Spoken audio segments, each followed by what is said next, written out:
Halo Sobat Autoimun, bertemu kembali dengan saya Dr. Sandra Cynthia Lango, spesialis penyakit dalam konsultan rheumatologi dari Siloam Hospital Lipo Village. Hari ini dalam Instagram Autoimun Rheumatic Info kita akan membahas tentang hipertensi pulmonal. Bulan November diperingati sebagai Hipertensi Pulmonal Awareness Month. Oleh karena itu di bulan ini kita akan memperingati dan menyebarkan informasi tentang hipertensi pulmonal. Teman-teman, hipertensi pulmonal ini berbeda dengan hipertensi biasa yang kita kenal dalam kehidupan sehari-hari. Jadi, pada hipertensi pulmonal terjadi peningkatan tekanan darah pada pembuluh darah di paru-paru kita. Nah, mengapa hal ini bisa terjadi? Paling sering oleh karena kelainan pada pembuluh darah itu sendiri maupun pada kelainan paru. Oleh karena misalnya paru yang mengalami fibrosis atau pembentukan jaringan parut sehingga terjadi gangguan pada pembuluh darah di paru-paru. Nah, teman-teman, oleh karena hipertensi pulmonal ini, maka jantung akan bekerja lebih keras dalam memompa darah, sehingga nanti salah satu komplikasi daripada hipertensi pulmonal adalah gagal jantung. Nah, penyandang autoimun harus mengerti bagaimana gejala awal daripada hipertensi pulmonal, karena hipertensi pulmonal ini sering terjadi pada penyandang autoimun. Jadi, teman-teman dengan penyandang rematik autoimun seperti skleroderma, rheumatoid arthritis, lupus, Sjogren syndrome harus juga memahami apa itu hipertensi pulmonal dan bagaimana deteksinya. Karena ternyata dalam beberapa penelitian menunjukkan kondisi hipertensi pulmonal ini terjadi pada 35 sampai dengan 49% pasien dengan skleroderma. Jadi sebenarnya cukup sering terjadi. Demikian juga pada lupus meskipun tidak sebanyak pada skleroderma. Namun kondisi hipertensi pulmonal ini sering diabaikan mungkin oleh karena ketidaktahuan kita bersama. Nah, teman-teman autoimun, bagaimana gejalanya kalau kita menyandang hipertensi pulmonal? Nah, teman-teman bisa aja gejalanya tidak khas. Misalnya teman-teman hanya merasa mudah lelah, kemudian sering pusing. Nah, itu adalah gejala-gejala yang tidak khas atau kadang-kadang seperti mau pingsan.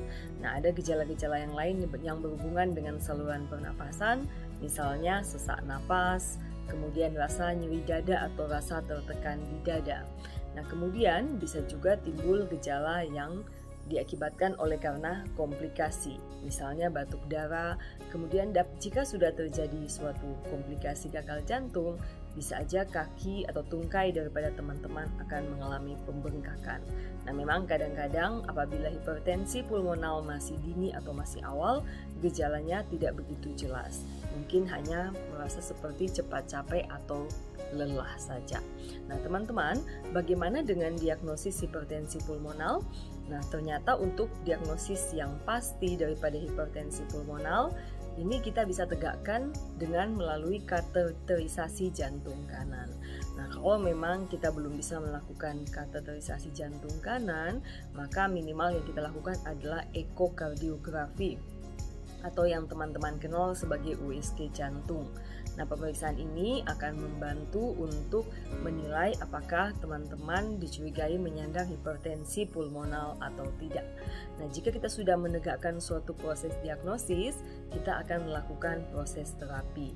Nah, terapi dari hipertensi pulmonal ini memang beraneka ragam dan bermacam-macam. Biasanya tergantung daripada penyebabnya.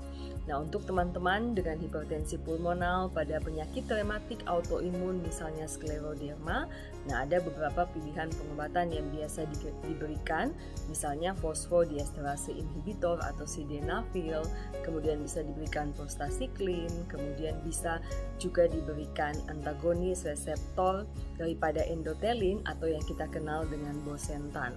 Dan pada kondisi-kondisi tertentu dapat diberikan antikoagulan.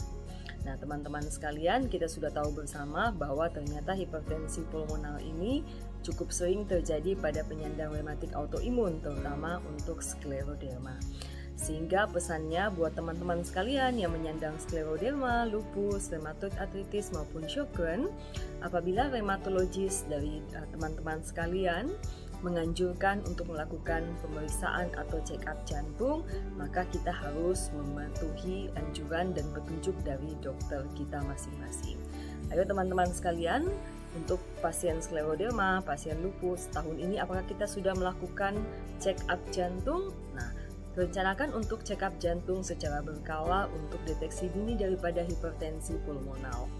Jadi, deteksi dini daripada hipertensi pulmonal dan pengobatan sejak awal bisa mencegah komplikasi hipertensi pulmonal. Demikian informasi saya, mari kita perkenalkan hipertensi pulmonal kepada masyarakat luas di bulan November ini. Semoga bermanfaat, salam sehat selalu, sampai bertemu kembali dalam Instagram Autoimun Rematik Info edisi berikutnya.